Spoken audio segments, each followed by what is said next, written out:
दंडवत।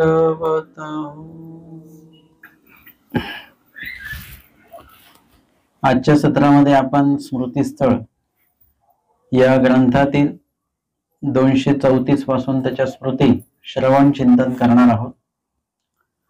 परस्परे सांगा तू निष्ठानुवादू,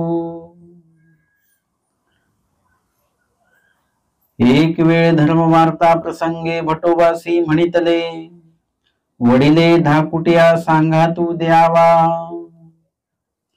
परस्परे सांगा तू निष्ठानुवादू। परस्परे सांगा तू म्हणजे एकमेकांना धर्मदृष्टीने आपण काय केलं पाहिजे, धर्माला आधार त्यांच्या झालं पाहिजे। 14 जे काही प्रेमाचे उपाय सांगितलेले आहेत त्याच्यामध्ये धर्माधर दिजे म्हणजे एखादा व्यक्ती धर्मदृष्ट्या जर का कमकुवत असेल, अर्थवंत आहे पण तर त्याला तुम्हाला धर्मदृष्ट्या तुम्हाला आधार देता आला पाहिजे, त्याला स्मरणाविषयी सहाय्य करता आलं पाहिजे, तुम्हाला मदत करता आली पाहिजे, शास्त्राविषयी मदत करता आली पाहिजे, सेवादास्याच्या संदर्भामध्ये त्याचं काही अज्ञान असेल, धर्मदृष्ट्या जर का त्याचं काही चुकत असेल तर तुम्हाला धर्माच्या आधाराने त्याला निरूपण करता आलं पाहिजे, त्याला सांगता आलं पाहिजे।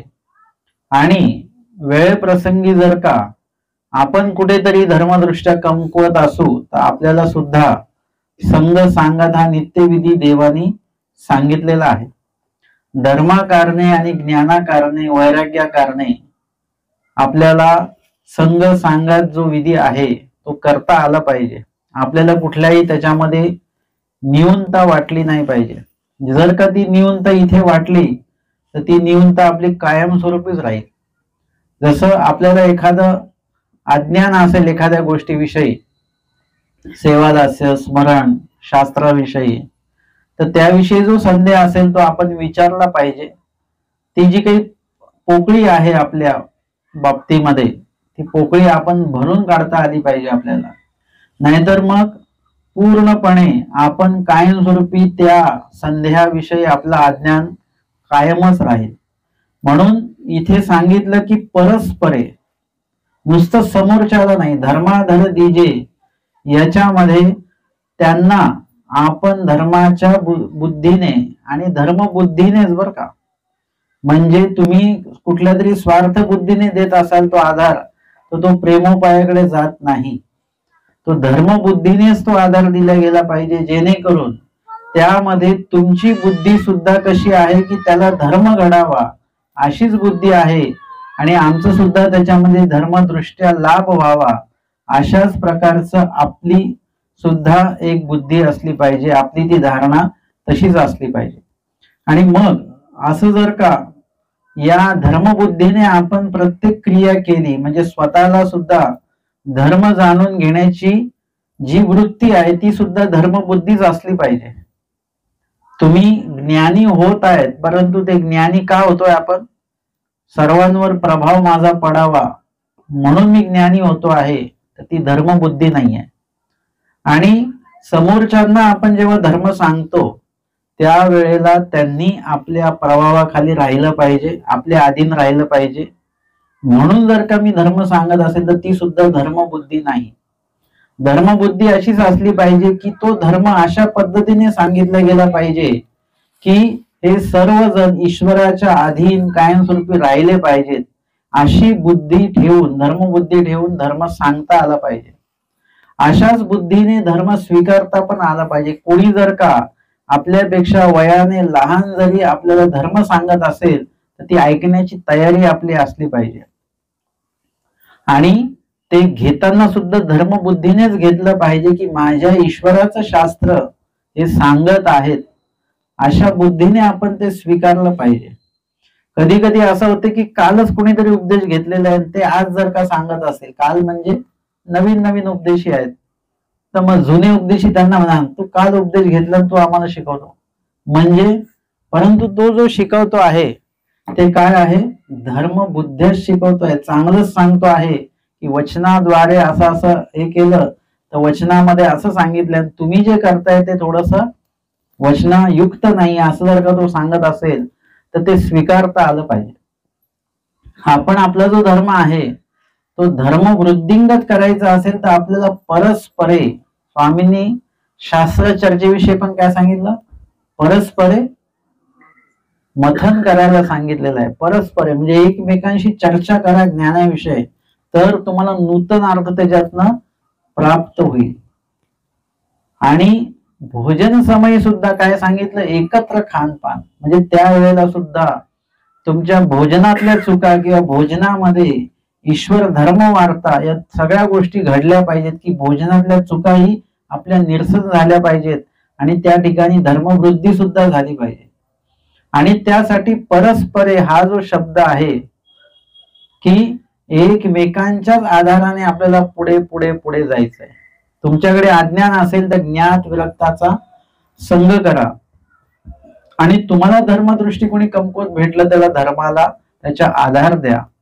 या दोन्ही गोष्टींमध्ये लाभ आपला असतो, अदृष्टपर लाभ असतो आपला. आणि म्हणून या ठिकाणी आपल्याला एकमेकांना घेऊन चालायचं आहे. एकमेकांना जे काही अज्ञान असेल ते आपण एकमेकांनीच घालवायचं आहे. एकमेकांकडे जे ज्ञान असेल, जी माहिती असेल ती एकमेकांना आपण दिल्या गेली पाहिजे. आपल्याकडे एखादी लीळा असेल तर त्यांना सांगा, त्यांच्याकडची एखादी लीळा आपण ऐका. अशा दृष्टीने आपली एकच लीळा पाठ असते, परंतु त्यांच्याकडनं लीळा ऐकल्यानंतर किती लीळा झाल्या, 2 लीळा झाल्या. जेवढ्या लीळा ऐकाल तेवढ्या लीळा तुमच्याकडे संग्रहित होतील आणि तुमच्याकडे जी लीळा आहे ती त्यांना सांगा. म्हणजे अशा पद्धतीने संघटनात्मक जर का आपण धर्मकार्य केलं तर त्याच्यातनं ज्ञान वृद्धी पण होते, सेवेतलं जे अज्ञान असतं तेही फिटतं, योग्य प्रकारची सेवा पण घडते आणि सर्वच धर्मकार्य योग्य पद्धतीने घडत असतं. आणि म्हणून सांगितलं भट्टोबासांनी की परस्परे सांगातो निष्ठान वाद, परस्परे एकमेकांना ज्ञानासाठी, वैराग्यासाठी, आचरणासाठी, शास्त्रासाठी तुम्हाला सांगात द्यावा लागेल. आणि एक निष्ठता जी आहे त्यातनं मग ती प्रबळ होत जाते. एक वेळ धर्मवार्ता प्रसंगे भटोबासी म्हणितले, वडिले धाकुट्या सांगातू द्यावा. भटोबास म्हणतात की वडिलाने धाकुट्याला, म्हणजे जो व्यक्ती या धर्मामध्ये, पंथामध्ये, मार्गामध्ये जो मोठा आहे, वयाने मोठा नाही बरं का, तुमच्याकडे कसं आहे वयाने जो मोठा आहे त्याला किंमत आहे, परंतु इथे तसं नाही. दैवराटीमध्ये कसं आहे, जो ज्ञानाने, अनुसरणाने, त्यागाने जो मोठा आहे तो मोठा आहे. मग तो वयाने एखाद्या वेळेस लहान सुद्धा असू शकतो, परंतु त्याचं त्याग मात्र मोठा आहे, तर मग तो मोठा आहे. म्हणजे इथे हे गणित लागतं. अध्यात्मामध्ये जसं त्याचं तप वाढतं तसं तसं त्याची किंमत वाढते.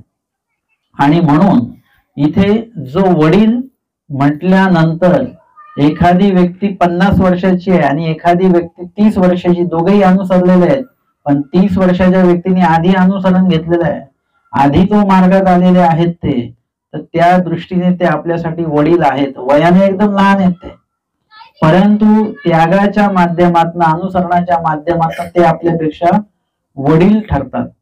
आणि म्हणून वडिलाने काय केलं पाहिजे, धाकुट्या सांगातू द्यावा, आधी वडिलाने धाकट्याला सांगात दिला पाहिजे. म्हणजे जो नंतरून आलेला व्यक्ती आहे त्याच्याकडे काही दृष्टी अज्ञान असण्याची शक्यता आहे.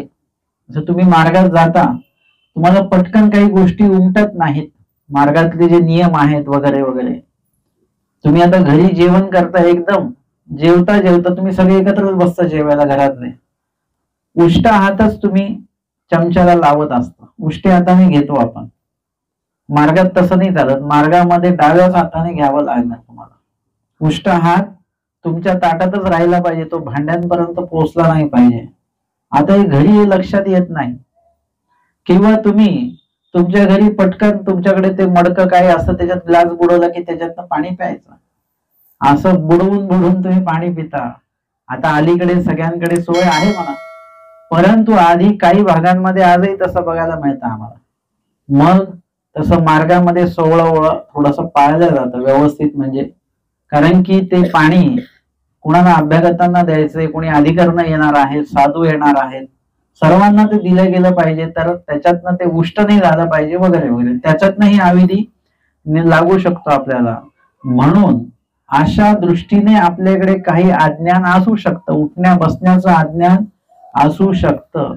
ग्रस्त मंडळी दंडवत घालतात, ते मागे पुढे बघतच नाही कोणी ग्रस्त दुसरे उभे आहेत का साधू उभे आहेत, ते पटकन दंडवत घालतात. आपण दंडवत घालतो तिकडे उत्तर दिशा आहे का, आपण दंडवत घालतो तिकडे मागे आसन आहे का देवपूजेचं, असं कधी कधी बघितल्या जात नाही आणि पटकन दंडवत घातला जातो. एकमेकांकडे पाय झाल्यानंतर सुद्धा दोष लागतो. मार्गामध्ये हे अज्ञान फेडल्या जातं की इकडे पाय नका करू, इथे आमके बाबा बसलेले आहेत, इकडे देवपूजा आहे वगैरे वगैरे. परंतु आपल्याला ते कमीपणा वाटतो की आपल्याला वाटतं हे कालचे आम्हाला सांगतात, असं आपल्याला वाटू शकतं. तर ते जर का वाटलं आपल्याला तसं, तर आपण त्या बाबतीमध्ये नेहमीच अज्ञानच राहू. तो दोष आपला कधी निरसन होऊ शकत नाही आणि असे अनेक दोष आपले तसेच राहते. मग अशा वेळेला धर्मदृष्टीने धर्मबुद्धीने जर का कोणी काही सांगत असेल तर निश्चितपणे धाकुट्याने सुद्धा ते ऐकून घेतलं पाहिजे.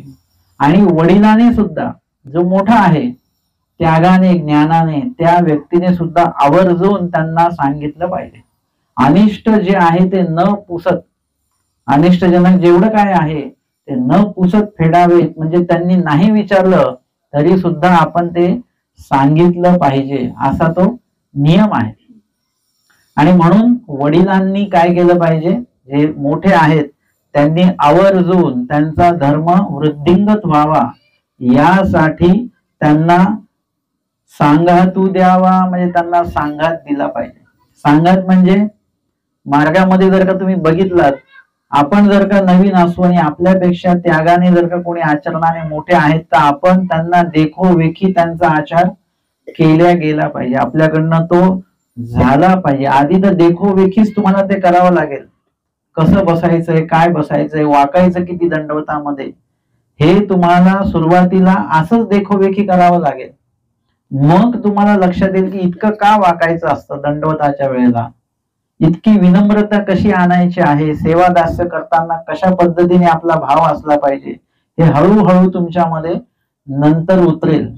परंतु सांगात मध्ये सोबतच स्वामींनी सांगितलं, ज्ञाता विरक्ताच संग कीजे. नुसतंच ज्ञानी नको आणि नुसतेच विरक्त नको.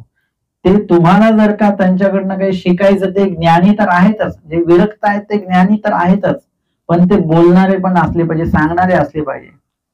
काहींनी काय केलेलं आहे की त्यांच्याकडे ज्ञान आहे आणि विरक्तता पण आहे, पण त्यांना ते स्वतःचा धर्म घेऊन चाललेले, त्यांना बाकीच्यांशी काही तसं स्वारस्य नाही. कारण की बाकीच्यांमध्ये मिसळलं की आपला धर्म काय होतो, थोडासा मळीनत्व होऊ शकतं बरं का, असं होण्याची शक्यता आहे. एखाद्या वेळेस त्याची सवय आपल्याला लागू शकते, आपला धर्म जो आहे तो कधीतरी कमी होऊ शकतो, काही होऊ शकतं. म्हणून काही लोक काय करतात, ते त्यांचा धर्म उत्तम प्रकारे आचरण करत असतात. परंतु त्याही मध्ये आपल्याला जर का शिकायचं असेल तर नुसतं देखोविकी शिकता नाही येणार, काही शब्दरूप पण शिकावं लागेल. म्हणून ते व्यक्ती ज्ञाता म्हणजे जाणकार तर असून ते बोलणारे पण असले पाहिजेत. आणि अशाच व्यक्तीचा संग आपण जर का केला सुरुवातीच्या काळामध्ये, आपल्याला ज्ञानही पाहिजे आणि आचरणही पाहिजे. एक विशिष्ट वेळानंतर नुसतं देखोवेखी सुद्धा तुम्हाला कळेल की त्यांचं काय म्हणणं आहे अधिकरणांचं. म्हणजे नुसते विरक्तांकडे जरी राहिलेत न बोलणारे, त्यांच्याकडनंही तुम्हाला धर्म भरपूर प्रमाणात मिळेल. पण सुरुवातीला तुम्हाला शब्दरूपाने ज्ञान धर्मशास्त्र तुमच्याकडे उपस्थित होणं गरजेचं आहे. आणि म्हणून या ठिकाणी त्यांनी जो सांगात दिला आपल्याला, तो सांगाताचा आपण उपयोग करून घ्यावा. आपण साधूंच्या संपर्कात असू, त्यांचं उठणं बसणं बोलणं कसं आहे काय आहे ते निरीक्षण करा. आपण काय करतो, त्यांच्या दोषांचंच निरीक्षण करत असतो. मग असं होता कामा नये. एखादे वास्तविक भेटले, त्यांच्या दोषांचंच निरीक्षण करतो आपण, ते कुठे चुकतात काय चुकतात हेच बघत राहतो आपण. मुळात आपल्याला त्यांच्या चुकांच्या आधाराने जायचं नाहीये पुढे, आपल्याला त्यांच्या गुणाच्या आधाराने जायचं. प्रत्येकाकडे काही ना काही गुण असतो. असा एकही व्यक्ती नाही जो निर्दोष आहे आणि असा एकही व्यक्ती नाही जो नुसता दोषच आहे. प्रत्येकाकडे एक तरी गुण काहीतरी असतो आणि तो एक गुण जरी आपल्याला त्यांच्याकडनं प्राप्त झाला तरी सुद्धा आपला लाभच त्याच्यामध्ये, ह्याला म्हणतात सांघात धर्म.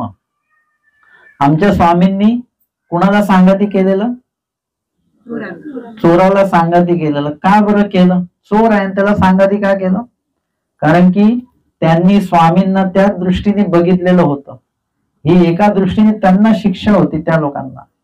आणि कुठेतरी स्वामींनी काय केलेलं आहे की आपण चोरासारखे दिसलो, आता चोर आपल्यासारखा दिसला पाहिजे, म्हणजे चोरही चांगला झाला पाहिजे. अर्थात ज्यांनी बघितलं त्यांची दृष्टी चुकीची होती, स्वामींना ते ओळखू शकले नाही.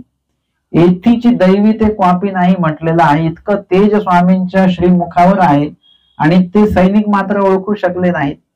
चोराजीनी स्वामींची त्यांनी सांगड घातली, परंतु अधिकारी आला, त्यांनी लगेच ओळखलं. परंतु स्वामींनी मात्र सांगत धर्म सोडला. शेवटपर्यंत स्वामींनी तो सांगत धर्म पाळलेला आहे. आणि स्वामींनी त्या चोराला पळून जाण्यासाठी मदतही केली. एकाने प्रश्न केला, असं कसं काय झालं? स्वामींनी चोराला मदत कसं काय केली? म्हटलं आता स्वामींनी जेवढ्यांना मदत केली त्यांना काही लाभ झाला की नाही? स्वामींच्या संपर्कामध्ये जो व्यक्ती आला, आता आपण उन्हाच्या संपर्कात आलो, आपण उन्हासारखे झालो की नाही? कसे? लगेच घाम आला, गरम व्हायला लागलं. आपण थंडीच्या संपर्कात आलो, लगेच आपल्या थंडी निर्माण झाली. आपण ज्या संपर्कात जाऊ त्या संपर्कात आपण होतो. जर का तो चोर आमच्या स्वामींच्या संपर्कात आला आणि मुक्काम वगैरे पण त्याचा झालेला आहे, खूप वेळ स्वामींसोबत तो थांबलेला आहे, तर त्याच्यात काहीतरी तर बदल झालेच असेल. म्हणजे त्याचाही काहीतरी योग आहे स्वामींसोबत थांबण्याचा वगैरे आणि बदलण्याचा. जसं स्वामींना बघितल्यानंतर कुठेतरी भटोबासांच्या अंतःकरणामध्ये बदल झाला, स्वामींचं नाम ऐकल्यानंतर बदल झालेला आहे. स्वामींनी त्यांना सांगत दिलंच की नाही, बदल झाला भटोबासांमध्ये. कुठेतरी माहीम भट्टांमध्ये काहीतरी दोष होता, तो स्वामींनी संपर्क दिला, सांगत दिला, बदल झाला त्यांच्यामध्ये. पारध्यांना स्वामींनी काही वेळासाठी का होईना सांगत दिलेला आहे, त्यांना निरूपण केलेलं आहे, त्यांच्यामध्ये बदल झालाच. म्हणजे स्वामींच्या संपर्कात आलेल्या 90% लोकांमध्ये बदल झालेला आहे, 90% जीवांमध्ये बदल झालेला आहे. त्याच्यामध्ये काही लोक असतील सारंग पंडित मार्तंड काळबोटांसारखे, ते भाग वेगळं आहे. परंतु चोरामध्ये सुद्धा कुठला ना कुठला बदल हा झालेलाच असेल आणि त्या दिवसापासून कदाचित त्यांनी चोरी बंद केलेली असेल. पुढचा वृत्तांत काही आपल्याकडे आलेला नाहीये, परंतु हा सांगात धर्म आमच्या स्वामींनी पाळलेला आहे. आणि मग एकीकडे सारंग पंडित एकाईचा आणि कोण असतात अजून त्या तिसऱ्या कोण असतात? देमते असतात. त्या सोबत हे आलेले आहेत, मोकानंद पण आहेत सोबत. आणि स्वामींच्या भेटीला येताना मध्ये शिदोरी खायला सुरुवात केली. म्हणे आता स्वामींच्या जवळ पोहोचलो आपण, ते देमती म्हणतात, पण आता इथल्या इथे जेवायचं आपण, स्वामींना भेटू जेवू वगैरे ते म्हणतात नाही. आणि ते पटापट जेवतात, चांगली चांगली रोटीचा भाग स्वतः खातात आणि कडेचा जो कडक भाग जो असतो तो त्यांना खायला देतात. त्या वयस्कर आहेत थोड्या, आणि केळी खातात आणि त्याची सालं त्यांना खायला देतात, त्यांच्या समोर टाकतात. असं तर करतात आणि पटापट जेवून निघतातही आणि पुढे येऊन जातात. आणि मग त्या मागून हळूहळू चालत चालत स्वामींपर्यंत पोहोचतात. आणि ते म्हणतात स्वामींना काय सांगू नको बरं का, आम्ही जेवलो वगैरे वगैरे. त्यामुळे स्वामींना काय सांगायची गरज आहे का? स्वामींना तर कळलं आता आपण काय करतोय. मग त्यांनी जाऊन स्वामींना सगळं सांगितलंही. आणि स्वामी मग त्यांना सारंग पंडितांना शिक्षा पण करतात, इथल्या इथे तुम्ही जेवण केलं आम्हाला भेटण्याआधी वगैरे, हे तर नियम तुम्ही पाळले नाहीच, परंतु तुम्ही सांगत धर्म सुद्धा पाळू शकले नाही. सांगत धर्म म्हणजे ज्यांना आपण सांगत देतो आहोत त्यांना आपण घेऊन चालायचं असतं, त्यांच्या सोबत चालायचं असतं.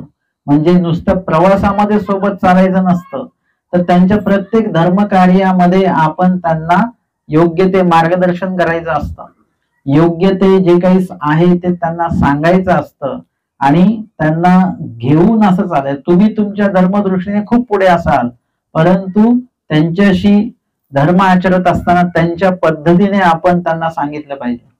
तुमचे सर्व वचनपाठ असतील पण त्यांना तुम्ही नवप्रकरणापासून पूर्वीपासून त्यांना तुम्ही शिकवलं पाहिजे, किंवा तुम्हाला येत नसेल तर तुम्ही शिकलं पाहिजे.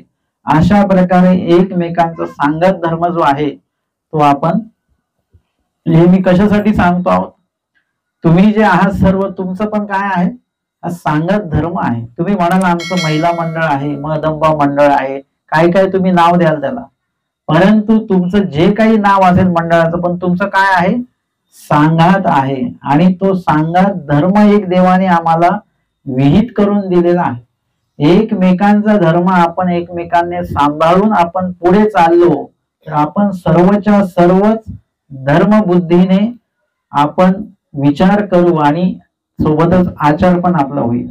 आणि म्हणून वडिले धाकुट्याला काय करावं, सांगातू द्यावा, म्हणजे सांगात ते देतात, त्यांनी दिला पाहिजे. धाकुटेनी वडिलाचा सांगातू करावा. आता धाकुट्याला सुद्धा नियम आहे की त्यांनी सुद्धा वडील जे आहेत, अधिकरण जे आहेत, त्यांचा सांगात आपण केला पाहिजे. तुम्ही मार्गात कधीतरी आता जात असताना नेहमी तुम्हाला लगेच अनुभव येतोच, घरची परिस्थिती आणि मार्गातलं जे काही वातावरण लगेच फरक कळतो. धर्मबुद्धीने पण तुम्ही बघितलं, स्मरण आपलं घरी किती होतं आणि मार्गात किती होतं.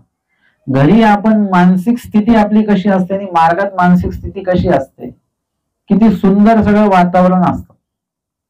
म्हणजे आपल्याला लगेच हा बदल बघायला मिळत असतो. म्हणून अधिकरणांचं सांगात जो आहे, जे धर्म सांगणारे जे आहेत त्यांचा सांगात जो आहे तो आपल्याला करता आला पाहिजे, त्या संपर्कात आपल्याला राहता आला पाहिजे. धर्मचर्चा जिथे जिथे होईल तिथे आपल्याला उपस्थित होता आलं पाहिजे. धर्मचर्चेमध्ये आपल्याला सहभाग घेता आला पाहिजे.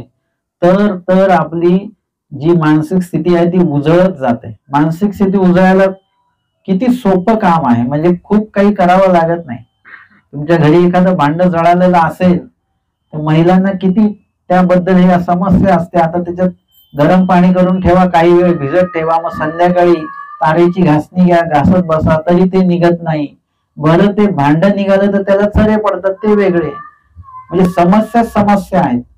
परंतु तुम्ही कधीतरी अंतःकरणाच्या बाबतीमध्ये हा विचार करता का, अंतःकरण खूप मळालेलं आहे, तुम्हाला कपडे मळालेले दिसतात, भांडे मळालेले दिसतात, लादी खराब झालेली दिसते, परंतु आपलं अंतःकरण मन जे जळालेलं आहे, आणि कशासाठी जळालेलं आहे, प्रपंचासाठी जळालेलं आहे, त्याच्यामुळे त्याच्यावर मळीनत्व आलेलं आहे, काळीमा आलेली आहे. आता ती स्वच्छ कशी करायची, ती कुठे उजळल्या जाते, तर ती अशा प्रकारे परमार्गामध्ये अधिकरणाच्या ज्ञाता विरक्ताच्या संपर्कामध्ये जर का तुम्ही राहिलात, धर्मचर्चेच्या नामस्मरणाच्या संपर्कात जर का तुम्ही राहिलात, तर तुमचं ते अंतःकरण उजळतीला येतं. त्यासाठी कुठली तारेची घासणी लागत नाही आणि मनाला कुठले चरे चुरे पण पडत नाही. उलट असतील ते सगळे निघून जातात. असं धर्म कार्य आहे. आणि म्हणून धर्म आपल्यामध्ये रुजावा यासाठी तुम्हाला धर्माचाच सांगात करावा लागेल. आणि तो जर का तुम्ही केला तर तुमच्या मनातल्या, डोक्यातल्या, विचारातल्या अनेक समस्यांचं जे निरसन आहे ते त्या ठिकाणी होईल. तुम्ही शुद्ध अंतःकरण तुमचं होत जाईल. म्हणून धाकुट्याने पण काय करावं, सांगातू करावा. म्हणजे तुम्ही आधे मध्ये तुम्ही स्थानवंदनाला तर खूप जाता, परंतु स्थानवंदनासोबतच कधीतरी वर्षातनं 15 दिवसासाठी 20 दिवसासाठी एखाद्या मार्गात जाऊनही थांबावं. तिथे पोथी पान वगैरे जे चालतं ते श्रवण करावं, सेवादास्य करावं. तिथे जसं तिथल्या स्थानिक मार्गस्थ लोकांच्या पट्ट्या असतात तशी पट्टी घेऊन त्या ठिकाणी थांबावं हॉलमध्ये. म्हणजे आपल्याला सर्व अनुभवता आलं पाहिजे. तिथे आपण पाहुणे म्हणून गेलो की सर्व आपल्याला तिथे आयतं मिळतं, बसायला, जेवायला सगळं. आपण म्हणतो काय सोय झाली आमची. मुळात आपली सोय झाली नाही पाहिजे. आपली सोय जर का त्यांनी केली तर सगळा दोष कोणाला लागेल, आपल्याला लागतो. त्यांना तर सेवा दास्याचं घुमटं लागेल, मार्गस्थ लोकांना आपल्याला दोष लागू शकतो. म्हणून आपण आपली सोय करून घ्यायची नाही. आपण जाऊन उलट त्यांची पण सोय, जे काही सेवा दास्य मदत जेवढी करता येईल तुम्हाला शारीरिक दृष्ट्या तेवढं तुम्ही करू शकता. म्हणजे आपण सुद्धा तो सांगात स्वीकारला पाहिजे. आणि म्हणून नुसतं स्थानवंदन नको, आयुष्यामध्ये वर्षभरामध्ये एकदा असं सुद्धा तुम्ही करत जा, जेणेकरून तुम्हाला पोथीपान ऐकल्यामुळे तुमचं धर्म वृद्धिंगत होईल, शास्त्र कळेल आणि उठण्या बसण्याचं जे ज्ञान असेल ते सुद्धा आपलं वाढेल. येर येरा रक्षण, येर येरा रक्षण म्हणजे जे धाकुटे आहेत त्यांना तर वडील रक्षकच आहेत. ते नेहमी चुकले की त्यांना सांगणारच आहेत. स्वाभाविकच आहे. लहान मुलांसाठी वडील त्याचे रक्षकच आहेत. वेळोवेळी त्या मुलाला ते सावरतात, त्याला मार्गदर्शन करतात वगैरे वगैरे. परंतु इथे सांगितलं येर येरा, म्हणजे धाकुट्याला वडील रक्षक आहे हे तर आम्हाला समजलं, पण वडिलांना धाकुटा रक्षक कसा आहे? कारण की जर का धाकुटा असेल तर त्याच्यासाठी आपल्याला काय करावं लागतं? आता तुम्ही तुमच्या मुलांना एबीसीडी शिकवता, तुम्हाला लिहावी लागते की नाही एबीसीडी? तुम्ही तुमच्या मुलांना व्याकरण शिकवता तर तुम्हाला पण शिकावं लागतं की नाही, बोलावं लागतं, उजळणी तुमची पण होते. तसं जर का आम्ही तुम्हाला धर्म शिकवायला लागलो तर आम्हाला धर्माची उजळणी करावी लागते. आम्ही तुम्हाला घोक द्यायचं म्हटलं तर आम्हाला ते वचन वाचावी लागतात, त्याच्यात आमचाही लाभ आहे. वचनाचा अर्थ सांगायचा झाला तर आम्हाला तो अर्थ बोलावा लागतो, म्हणजे आमच्या मुखामध्ये अंतकरणामध्ये तो अर्थ पुन्हा नव्याने बोलला जातो, हा आमचा लाभ आहे. किंवा एखाद्याला धर्माला आधार आम्ही देतो तर त्याच्यामुळे सुद्धा आम्हाला त्याचा अदृष्टपर लाभ आहे की परमेश्वरची नोंद करतात की अनेकांना हा काय करतो आहे, धर्मदृष्ट्या जागृत करतो आहे, असं परमेश्वर कुठेतरी त्या कृपा दृष्टीने अवलोकन करत असतात. म्हणजे तोही अदृष्टपर जो लाभ आहे तो प्राप्त होत असतो. म्हणून आपल्याला एखाद्याला धर्म दृष्टीने जर का मदत करता आली तर फायदा लाभ फक्त त्या समोरच्याचा होत नाही तर आपला सुद्धा होतो.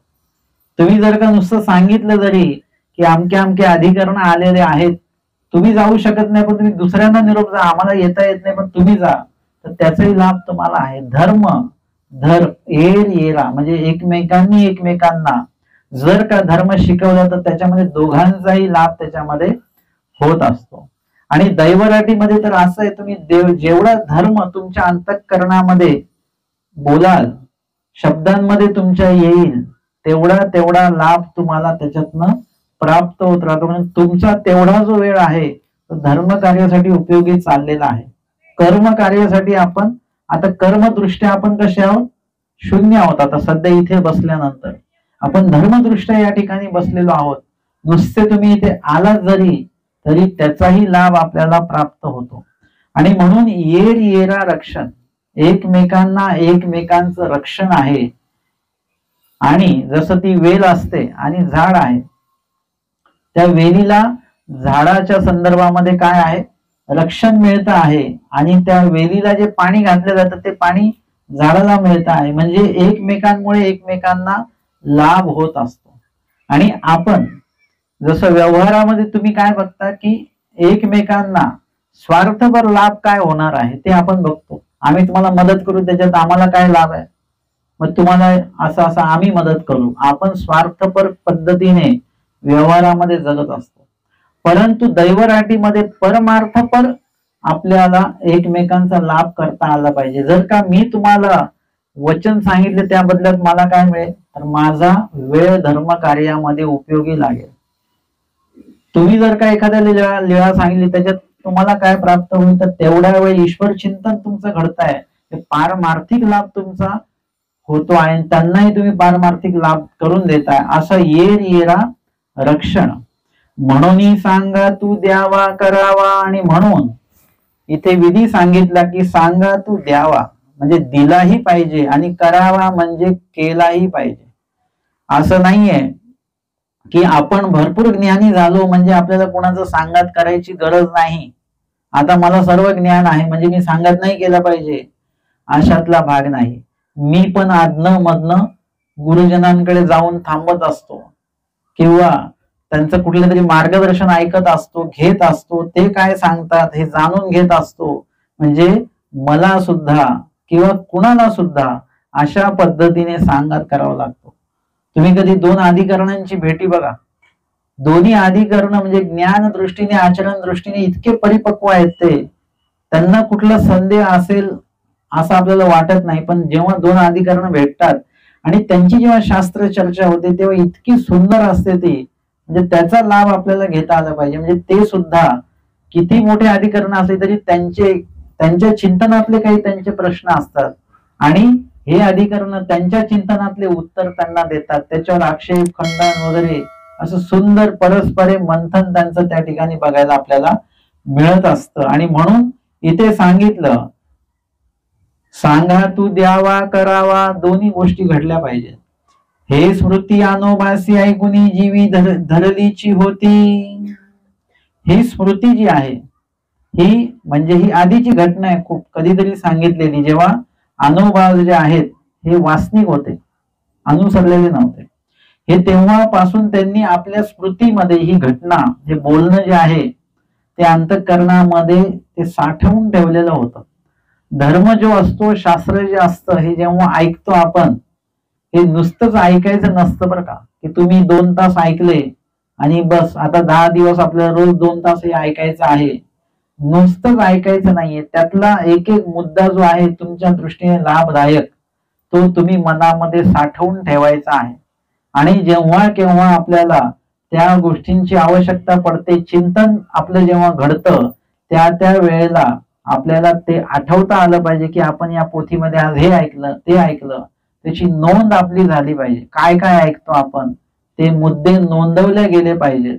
आणि त्या दृष्टीने जेव्हा केव्हा आपल्याला काही पूस प्रश्न पडेल, संदेह पडेल, तर त्यातनं आपल्याला काही लाभ होतो का, तर ते चिंतन आपल्याला ते करता आलं पाहिजे. आणि तो धर्म जो आहे, ते ज्ञान आहे, ते अंतःकरणात साठवल्याशिवाय, जसं वचन आहे, तुम्ही एखादी चूक करायला लागले की तुम्हाला वचन आठवतं का?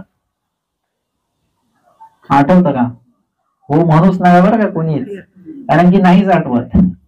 माणूस भांडण करताना कधीच भांडते दोघांनी वचन आठवत नाही. एकदा भांडण झालं की मग आठवतं, मग आपण प्रसव म्हणतो, आज मी जे काय भांडण केलं त्याबद्दल देवा क्षमा करा वगैरे. चूक करताना आपल्याला कधीच कधी आठवत नाही. आणि आठवलं जरी तरी मी भांडत कुठे होतो, मी तर सांगत होतो फक्त आपली भूमिका आहे. मी अजिबात भांडलो नाही, मी मोठ्याने बोललो सुद्धा नाही, मी फक्त शांततेने हेच सांगितलं. वांचून तो भांडतच असतो. म्हणजे आपल्याला वेळ प्रसंगी आपल्याला वचन माहिती असून सुद्धा ते आपल्या समोर उभं राहत नाही. परंतु आपली साधना अशी पाहिजे की तुम्ही जेही चूक कराल त्यावेळेला तुम्हाला त्या संदर्भातलं वचन जे आहे, मार्गदर्शन करणारं वचन तुमच्या समोर उभं ठाकलं पाहिजे असं. किंवा तुम्ही चांगलं कार्य करताय, विधी करत आहात, तर त्यावेळेला तुम्ही म्हणाल मीच का करू. तुम्हाला जर का कोणी सांगितलं की बाबा हे बाबा इथून येणार, तुम्ही झाडून काढा, मीच का झाडायचं, बाकीचे बाया नाहीत का मग. म्हणजे असं नाही पाहिजे. उलट तुम्हाला झालं पाहिजे की मलाच का सांगितला विधी, म्हणजे कुठेतरी देवाचं काहीतरी हेतू आहे, माझ्यापर्यंत हा विधी पोहोचला आणि हा विधी केल्यानंतर पुढचा विधी पण मला प्राप्त होईल. त्या दृष्टीने देवाला प्रार्थना करून, देवाचे आभार मानून तो विधी, आपण जी सेवा मिळाली ती आपण स्वीकारून ती करायची आहे. मग ती सेवा न्यून असो नाही तर उच्चार कशी असो, आपल्याला ती सेवा करता आली पाहिजे. त्याबद्दल चिंतन जे आहे ते चिंतन आपल्याला करता आलं पाहिजे. आणि त्या वेळेला सुद्धा तुम्हाला त्या संदर्भात मार्गदर्शन करणारे वचन जे आहेत ते अशी अंतःकरणातनं पुढे आली पाहिजेत.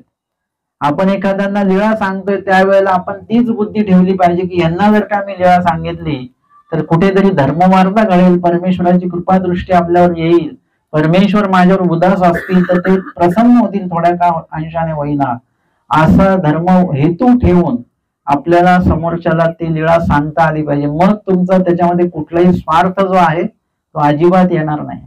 किंवा समोरच्याला धर्म सांगितल्याबद्दलच तुमच्यामध्ये अहंकार येणार नाही आणि त्याला उपकाराची भाषा तुमच्या मुखामध्ये कधीच येणार नाही की माझ्यामुळे तुम्हाला धर्म कळाला. मी तर सांगतो, काही लोक मला म्हणतात तुमच्यामुळे आम्हाला कळालं. म्हटलं नाही, तुमचा धर्म ऐकण्याचा योग आलेला आहे, तर तो आल्यानंतर तिथे मीच पाहिजे असं काय नाही. परमेश्वर कुठल्याही व्यक्तीला तिथे उभं करून तुम्हाला असलेला संदेह त्या ठिकाणी फेडतील. तुम्हाला असलेलं जे ज्ञान आहे ते परमेश्वर तुम्हाला देतील. त्यासाठी विशिष्टच एक व्यक्ती पाहिजे अशातला काही भाग नाही. परमेश्वराची कृपादृष्टी मात्र त्या ठिकाणी असणं गरजेचं आहे. आणि म्हणून अशा पद्धतीने तो धर्म जो आहे तो गुणरूपी असेल तर तो, आणि त्या संबंधित दोष निरसन करण्याचे जे काही विधी त्याच्यामध्ये सांगितलेले असतील, दोन्ही गोष्टी, विधी वाढवण्याचा आणि दोष निरसन करण्याचा, हे दोन्ही विधी आपल्या अंतःकरणामध्ये असले पाहिजेत. आणि चूक करताना बरोबर तो विषय उभा ठाकला पाहिजे. एक विशिष्ट वेळ अशी येईल की तुमच्याकडनं ती चूक कधीच परत घडणार नाही. जर का त्याचं अनुपालन तुम्ही करत राहिलात तर तुम्ही कधी आयुष्यामध्ये भांडू शकणार नाही. म्हणजे जेव्हाही केव्हा असं काय होईल तुम्हाला पहिलेच वचन आठवेल की नाही, ते म्हणतील भांडा आत्मेनाला नाही, देवाने नाही सांगितलं भांडायला, नाही भांडायचं आपल्याला. म्हणजे तो विचार जो आहे तो मनामध्ये असा रुजला पाहिजे, मनामध्ये असा उगवला पाहिजे आणि त्याचा उपयोग जो आहे तो आपल्याला झाला पाहिजे. आणि म्हणून अनोव्यास जे आहेत, अनोबास, यांनी कधी काळी घडलेली घटना आपल्या अंतःकरणामध्ये साठवून ठेवली. मग येचा विनियोग अनोबासी दाखविला, आणि याचा विनियोग म्हणजे जे काही ऐकलेलं होतं, श्रवण केलेलं होतं, ते तुम्हाला लगेच उपयोगी येईल असं नाही. ते कधीतरी तुम्हाला धर्म आचरण करताना ते तुमच्या उपयोगी जाईल. आमच्या स्वामींनी कुठलं वचन सांगितलं या बाबतीमध्ये, हे नंतर तुमच्या उपयोगी जाईल.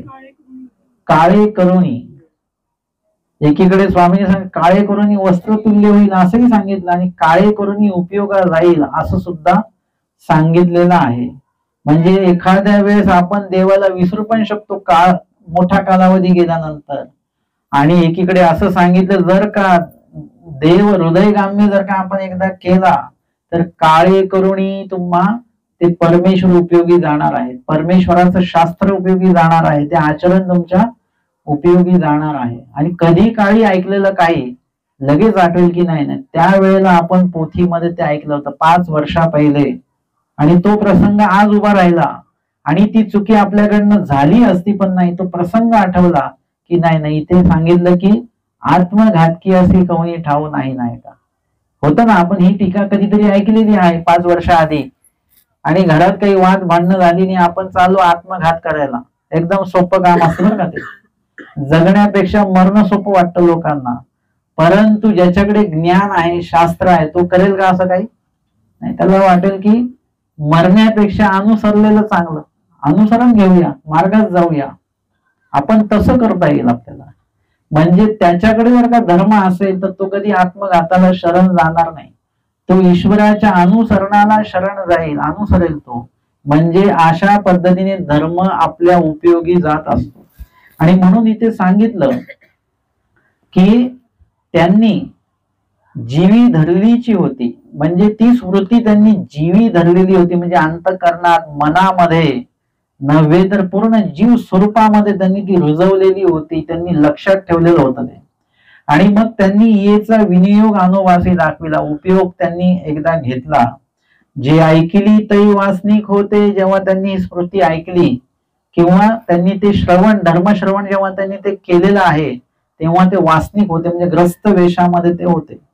परंतु कोण होते, नाम धारक नव्हते. ते कोण होते, वासनिक शब्द इकडे.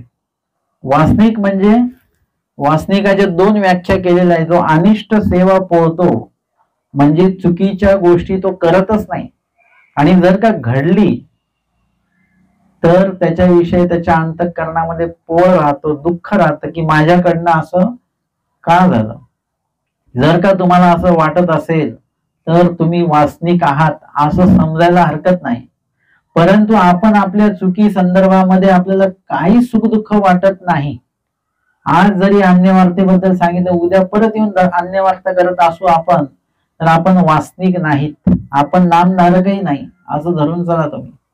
आपण नामधारक झालो पाहिजे, आपण वासनिक झालो पाहिजे, तर आपण अनुसरलेले हो.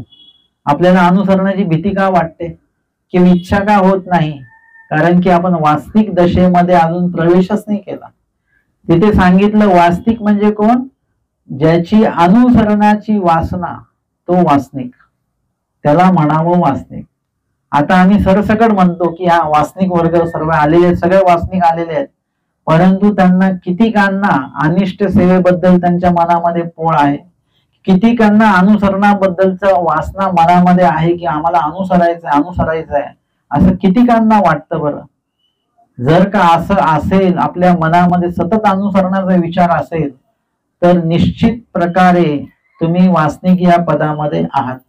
आणि अनोबा असे वासनिक पदामध्ये आहेत, हे कसं निश्चित होतं, किंवा हे जे नुसतं शब्द लिहिलेलं नाही आहे ते वासनिक दशेत होते, नुसतं लिहिलेलं नाही आहे. तर पुढच्या टप्प्यामध्ये काय सांगतात, मग भटोबासा मागा भिक्षा केले या, म्हणजे ते वासनिक होते, सिद्ध झालं. कारण की त्यांचं अनुसरण झालेलं आहे. भटोबासाला त्यांनी भिक्षा केलेली, अनुसरण त्यांनी घेतलेलं आहे. आणि तदनंतर मग ऐसा एक दिवस असा आला.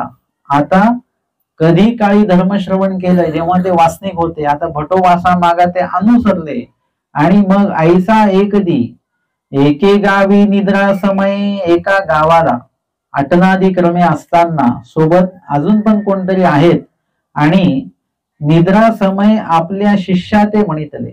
त्यांचे जे शिष्य आहेत म्हणजे अनुबाज जे आहेत ते कोणाला तरी धर्मनिमित्त झालेले आहेत, गुरुनिमित्त झालेले आहेत ते, आणि त्यांचे ते शिष्य सोबत त्यांच्या आहेत.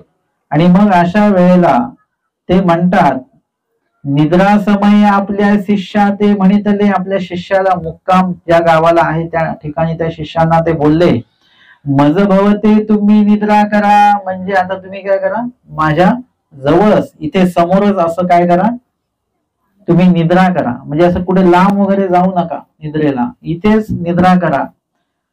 मज तुम्ही रक्षण, मी तुम्हा रक्षण. म्हणजे मला तुमचं रक्षण, तुमच्यामुळे माझं रक्षण होईल आणि माझ्यामुळे तुमचं रक्षण होईल. का बरं? कारण की तिथे झोपत असताना आता आपल्यासारखी सोय नव्हती त्यांची की मोबाईल बघत बघत झोपायचं किंवा टीव्ही बघत बघत झोपायचं. आपली झोप अशी असते की नाही, टीव्ही बघत बघत झोपायचं. आता ते टीव्ही वाल्यांना पण कळालं, मग त्यांनी ते असं टाइम लावून दिलेलं आहे काहीतरी, की तुम्हाला बघता बघता झोप लागून जाईल, रात्रभर टीव्ही चालूच राहील. तो विशिष्ट वेळात तो हे केला की तो बंद होतो. मग आपल्यासारखी सोय नाहीये. आपलं झोपणं कसं आहे, टीव्ही बघत आहे, पण आपलं झोपणं कसं असलं पाहिजे, स्मरण करत करत करत करत निद्रेच्या त्या स्वभावामध्ये आपण लीन झालो पाहिजे. परंतु स्मरण करत करतच डोळा लागला पाहिजे आपल्याला. हे पथ्य आपण पाळू शकतो. तुम्ही म्हणाल की बाबा झोपून स्मरण करू नये, कोणतरी म्हटली नाही झोपून स्मरण करायचं नाही. आमचे स्वामी सांगतात शयना सनी भोजनी. स्वामींनी सांगितलं ना, आपल्याला वचन पाठ असतील ना तर पटापट सगळ्या गोष्टी. कोणीतरी कोणाला तरी मी सांगितलं ते म्हणे नाही आम्हाला अमक्याने सांगितलं की ते म्हणाले झोपून स्मरण केलं की दोष लागतो. म्हटलं झोपून स्मरण नाही केलं की जास्त दोष लागतो आणि एका वचनाचा भंग होतोय तुमचा. म्हणजे आपण जोपर्यंत स्मरण करतो आहोत तोपर्यंत आपण जागे जागे जागे आहोत. आणि कुठल्या तरी विशिष्ट वेळेला निद्रा स्वभाव जो आहे तो आपल्याला त्या ठिकाणी झोपेमध्ये घेऊनच जाणार आहे. पण त्या वेळेला सुद्धा तुमच्या मनामध्ये, अंतःकरणामध्ये आणि मुखामध्ये नामाचं उच्चारण होता होता होता आपण जर का झोपलो तर त्या झोपेतला काळ सुद्धा आपला लेखी लागत असतो. आता कधी काळी असं असतं की आपल्याला स्मरण करायचं नसतं बरं का, परंतु आपल्या सोबतची जी व्यक्ती असेल ती स्मरणाला बसते. झोपायच्या आधी त्यांचं स्मरण चालतं. आता सांगा त्याला बघितल्यानंतर आपण झोपू का तसंच? आपण लाजी काळजी का होईना आपण लगेच गाठी काढणार आणि बसणार, रांबाळ्या चालू राहतील, परंतु त्याच्यामुळे आपल्याला स्मरण घडतंय की नाही? लाजी काळजी असं का होईना पण आपण गाठी काढली की नाही? एखादी व्यक्ती अन्यवार्ता करते पण आपण जर का डोळे बंद करून स्मरण करायला लागलो तर ती अन्यवार्ता करेल का? तिला पण कसं तरी वाटेल. म्हणजे आपल्यामुळे त्यांची अन्यवार्ता बंद होईल, धर्मवार्ता सुरू होईल. एकमेकांमुळे एकमेकांचं रक्षण यामुळे होत असतं.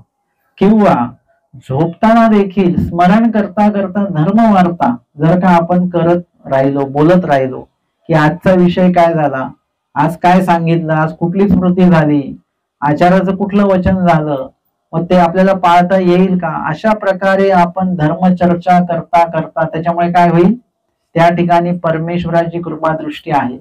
स्मरण असल्यामुळे परमेश्वर प्रसन्न आहेत.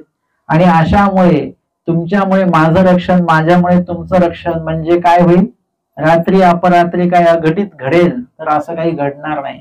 कुठेतरी सापाचा योग येऊ शकतो, काही जसं आटनादी क्रमे जे आहेत ते थोडं पडवीला वगैरे किंवा देवळाच्या बाहेर, समजा कुठल्या तरी खंडळ देवळाच्या बाहेर ते झोपतात वगैरे, तर तिथे वाघा सापाची संभावना असते, चोराची संभावना असते. तर त्या वेळेला जर का आपण धर्म करत करतच जर का आपण झोपलो तर परमेश्वराची कृपा दृष्टी आपल्या जवळ असणारच आहे. तिकडे कुठेतरी आसपास वाघ आला जरी किंवा साप आला जरी तरी आपल्याला एकमेकांमुळे रक्षण. यदा कदाचित माझं धर्म आचरण माझं कमी असेल, परंतु तुमचं जर का चांगलं असेल तर तुमच्यामुळे माझं रक्षण होऊ शकतं.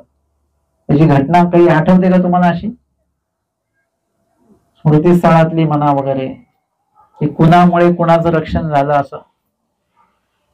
सादाईसांमुळे झालं कोणाचं रक्षण? परळी वैजनाथला सादाईसांना भटोबास म्हणतात की तुम्ही वयस्कर आहात, तुम्ही काही वयस्कर साध्वींना घेऊन इथे थांबा. आता त्याच्यामध्ये त्या स्मृतीमध्ये येतं की इतरही होते आणि काही होते, त्याच्यामध्ये इतर धर्माचे लोक पण होते काही, ते सुद्धा आतमध्ये आहेत. रक्षण कोणाचं झालं? साधाईसांचं रक्षणाचं स्वामींनी वरदान दिलेलं आहे. परंतु साधाईसांमुळे परमार्गातल्याच इतर साध्वींचा, वयस्कर लोकांचाही त्या ठिकाणी रक्षण झालं. आणि या वरदानामुळे किंवा दैवराटीच्या लोकांमुळे म्हणा, कर्मराटीचे काही लोक होते त्यांचं सुद्धा रक्षण झालेलं आहे. म्हणजे अशा व्यक्तींसोबत आपण राहिलो तरी आपला त्याच्यामध्ये लाभ अशा प्रकारे होत असतो. जसं तुम्ही अधिकरणांच्या सोबत राहिलात, नुसतं सोबत जरी राहिलं तरी तुम्हाला धर्मचर्चा ऐकायला मिळते.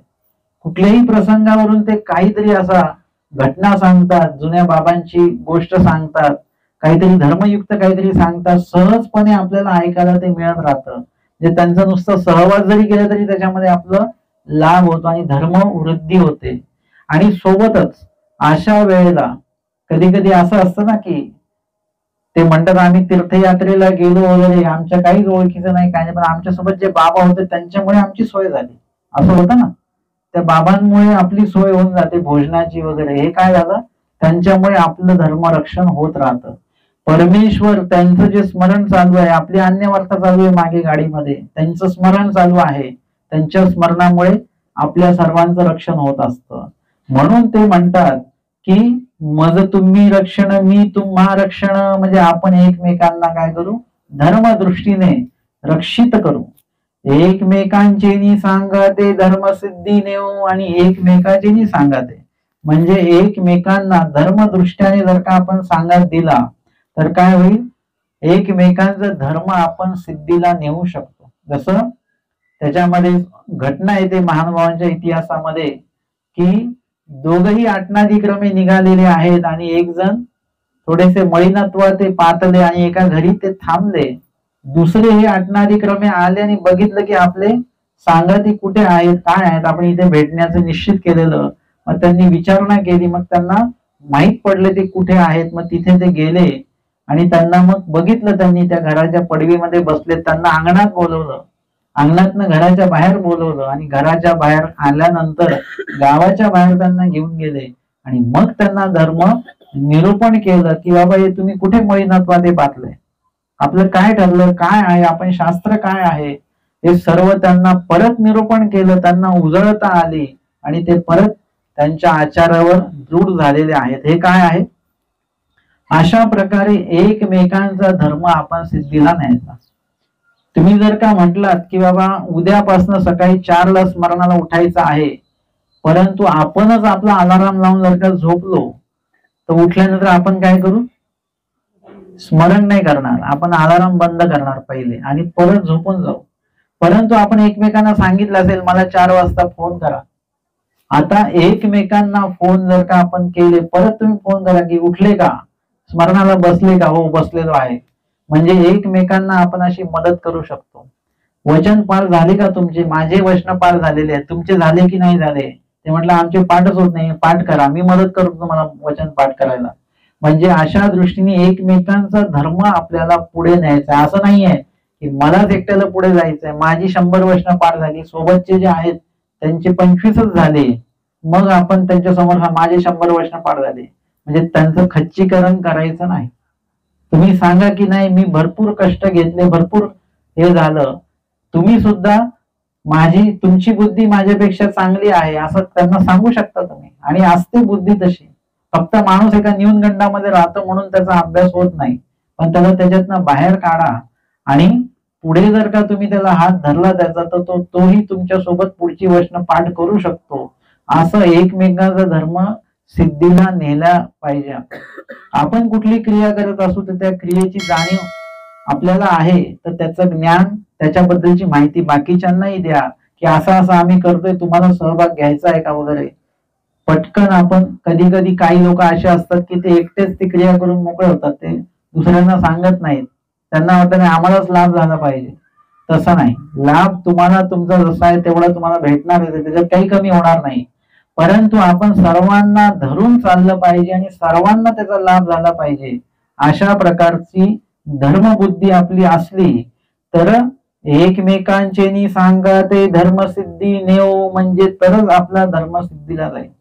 तुम्ही असं समजू नका तुम्ही एकट्यानेच अभ्यास केला आणि आचरण केलं लगेच तुमचा धर्मसिद्धीला जाईल, असं नाही. आपल्याला थोडस स्वनिष्ठ आपल्याकडे काही नाहीये जास्त, परंतु परनिष्ठ सुद्धा आपल्याकडे असलं पाहिजे. स्वनिष्ठाने तर आपण पुढे जाणारच आहोत, पण स्वनिष्ठीला परनिष्ठाची जोड असली पाहिजे. जसं भट आणि नाथोबास यांचं स्वनिष्ठ तर आचरण होतं,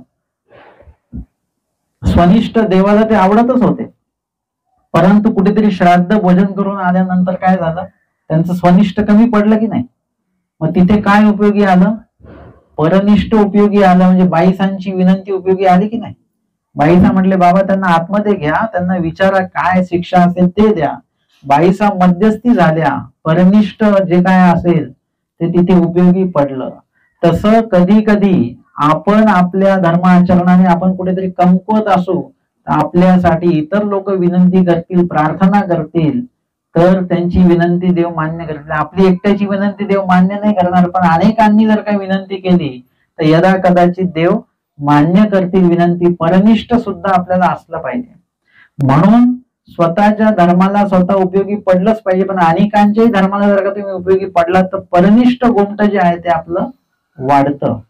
आणि ते जर का वाढलं तर स्वनिष्ठापेक्षा पण परनिष्ठ जे आपण जोडलेलं आहे ते भरपूर आपल्याला मदतनीस ठरतं धर्म आचरण्यासाठी. म्हणून निद्रा केली आणि अशा पद्धतीने एकमेकांचा धर्म एकमेकांना प्राप्त व्हावा आणि एकमेकांच्या अनुषंगाने आधाराने एकमेकांना धर्म श्रवण करता यावं, धर्म वाढवता यावा, धर्माचं आचरण करता यावं. आणि जर का आपल्यामध्ये कोणी चुकत असेल आपण लगेच त्यांना सांगावं, आणि आपण जर का चुकत असू तर ते लगेच आपल्याला सावरतील. अशा पद्धतीने आपल्याला एकमेकांना सांगत देऊन हा धर्म आपला पुढे न्यायचा आहे. आजच्या सत्रामध्ये आपण या ठिकाणी स्मृती स्थळातील 234 क्रमांकाची स्मृती जी आहे या ठिकाणी श्रवण आणि चिंतन केलेली आहे. दंडवत हो